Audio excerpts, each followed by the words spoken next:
જય માતાજી, જય શ્રી રામ, જય ગૌ માતા। તો મિત્રો આજે આપણે જૂના નેસડાથી એક ભાઈનો કોલ આવ્યો હતો કે ત્યાં એક ગૌ માતા બીમાર છે। જો આ છે ગૌ માતા, તો આપણું ગ્રુપ એટલે કે જય દ્વારકાધીશ ગૌ સેવા ગ્રુપ નેસડા ત્યાં પહોંચ્યું અને ગૌ માતાને જોઈ રહી છે। આપણને ખબર નથી કે કોઈએ ટક્કર મારી છે કે બીમાર છે। તો જો અહીંયા જૂના નેસડામાં ગોસરામાં આ ગૌ માતા બેઠા છે। તો આપણા ગ્રુપને ખબર પડતા આપણું ગ્રુપ એટલે કે જય દ્વારકાધીશ ગૌ સેવા ગ્રુપ નેસડા ત્યાં પહોંચી ગયું અને જો સેવા સારવાર કરી રહી છે। અને આપણે પીલડી એમ્બ્યુલન્સને પણ ફોન કરી દીધો છે, તો તે પણ આવતું હશે।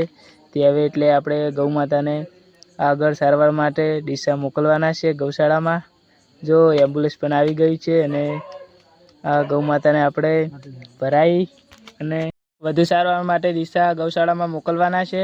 જો મિત્રો હવે આપણા ગૌ સેવકો એમ્બ્યુલન્સનો દરવાજો ખોલી રહ્યા છે અને આપણે ગૌ માતાને આમાં ભરવાના છે। જો લીપ પણ નેસી ઉતારી દીધી છે।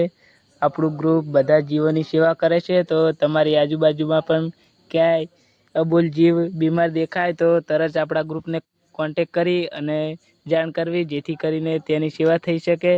જો મિત્રો આજે જૂના નેસડાથી ફોન આવ્યો તો આપણે ત્યાં પહોંચ્યા અને આ ગૌ માતાની સેવા કરવા માટે જ્યાં અને આગળ પણ આપણે મોકલી રહ્યા છીએ ડીસા ગૌશાળામાં, જેથી કરીને એમની સારવાર થઈ શકે।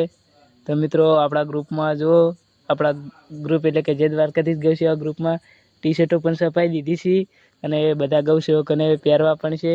જો મિત્રો અને હવે જો મિત્રો ગૌ માતાને અંદર આપણે એમ્બ્યુલન્સમાં ભરી દીધા છે અને એમ્બ્યુલન્સનો દરવાજો પણ બંધ કરી દીધો છે અને હવે આપણે પાવતી આપી અને એમ્બ્યુલન્સને ડીસા ગૌશાળા માટે રવાના કરીશું। જો મિત્રો ગૌ માતાને ભરીને એમ્બ્યુલન્સ ડીસા ગૌશાળા માટે રવાના થઈ ગઈ છે। જય માતાજી, જય શ્રી રામ, જય ગૌ માતા।